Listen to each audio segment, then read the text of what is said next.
سرکار نے جو عمل کیا ہو وہ جائز ہوتا ہے. سبحان اللہ. ٹھیک ہے, یہ شریعت کا قاعدہ ہے جی کہ جو حرام کام ہے وہ تو نبی کبھی کرتے ہی نہیں ہے نا. بے شک. ایک مرتبہ بھی اگر کیا ہو آپ نے, وہ چیز اباحت اور جواز کا ثبوت پیش کرتی ہے. ٹھیک ہے جی. منع نہ کیا ہو, خود آپ نے نہ کیا ہو, آپ کے سامنے ہوا, آپ نے منع بھی نہ کیا ہو, تب بھی اس کا جواز ثابت ہوتا ہے, کیونکہ اللہ کا نبی کبھی حرام چیز کو برداشت نہیں کرتا. حرام کام ہو, منع عن ہو, جس سے روکا گیا ہے, وہ کام کیا جائے اللہ کے نبی کے سامنے اور وہ چپ رہیں, ایسا کبھی تصور بھی نہیں ہو سکتا. اللہ کے نبی فوراً ٹوکیں گے, بیان کریں گے, چاہے تو بغیر غصے کے کریں, غصے کے ساتھ کریں, جیسے ان کی مرضی ہو, اللہ کا حکم ہو, روکیں گے ضرور. نہ روکیں, وہ اس کا ثبوت ہوتا ہے کہ یہ کام جائز ہے. ٹھیک ہے جی. یہ اصول ہے. یہ وہ بات ہے جو میں 20 کتابوں سے بھی دکھا سکتا ہوں, 100 کتابوں سے بھی دکھا سکتا ہوں, کہ رسول کریم صلی اللہ تعالی وسلم خود کام کریں, چاہے زندگی میں ایک مرتبہ کیا ہو, حیات اپنا اعلان نبوت کے ساتھ جو دور ہے اس کے دوران ایک مرتبہ کیا ہو, یا آپ کے سامنے ہوا ہو کام اور آپ نے منع نہ فرمایا ہو. ٹھیک ہے جی. ناپسندیدگی کا اظہار نہیں فرمایا, منع نہیں فرمایا, اس کے جواز کے لیے یہ دلیل کافی ہے. اور جو کام منع نہیں کیا سرکار نے وہ خود بھی مباح ہوتا ہے, اور اگر آپ کے سامنے ثابت ہو جائے تو پھر تو اس میں کچھ نہ کچھ جو ہے اباحت سے بھی اوپر درجہ اس کو حاصل ہو جاتا ہے. ٹھیک ہے جی.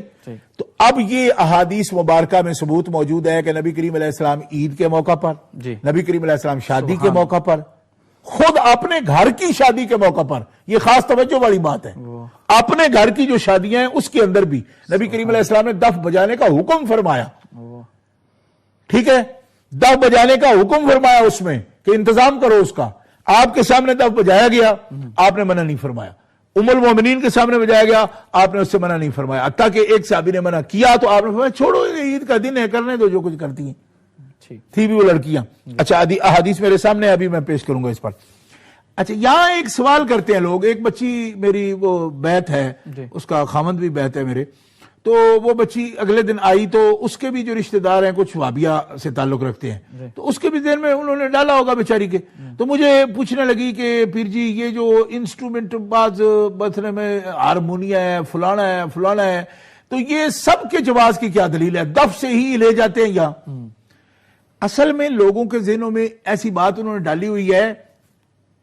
دیکھیے, اگر انسٹرومنٹ بجانا توحید کی بات, رسالت کی بات, شریعت کی بات, اس کے ساتھ بجانا, اس کو لوگ جو منع پر لاتے ہیں وہ کہتے ہیں حضور نے ڈھول کی آواز پسند نہیں کی.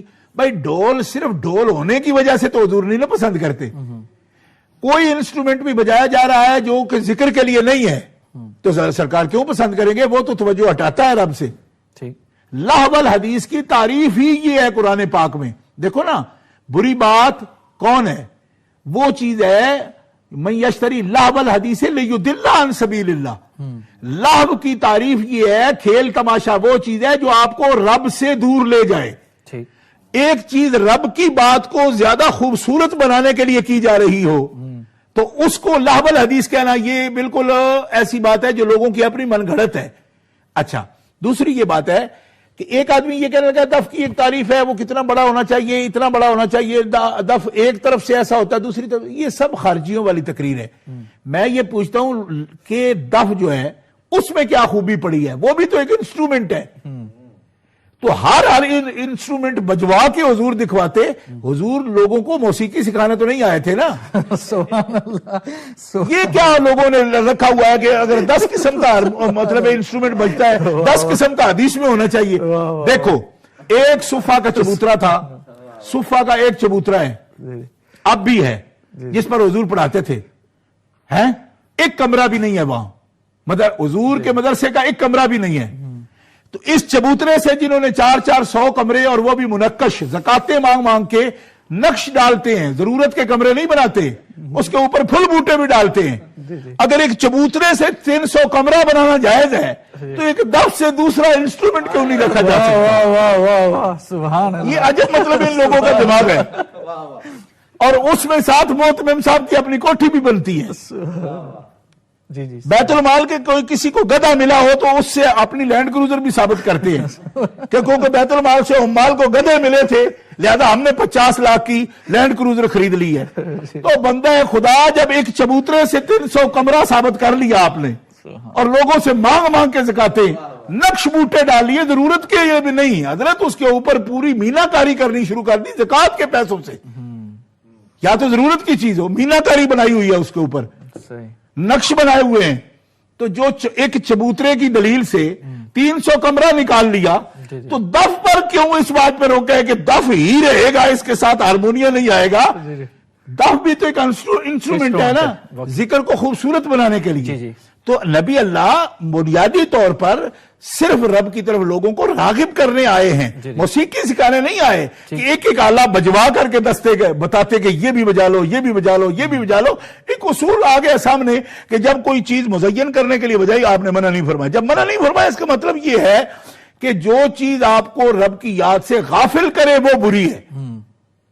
اور اگر اس انسٹرومنٹ کا مقصد انسٹرومنٹ بجانا نہیں جی بلکہ جو اللہ کا ذکر سنایا جا رہا ہے اس کو خوبصورت بنانا ہے، تو پھر آپ اس کو اس طرح نہیں کہہ سکتے کہ حضور نے اس کو ناپسند کیا، کہا پھاڑ ڈالو، یہ کیا وہ کیا. وہ تب ناپسند کیا جب بدون ذکر اس کے بجنے کا مقصد کھیل تماشا تھا، نعت نہیں تھی، اس کے بجنے کا مقصد ذکر اللہ نہیں تھا، تو تب منع فرمایا.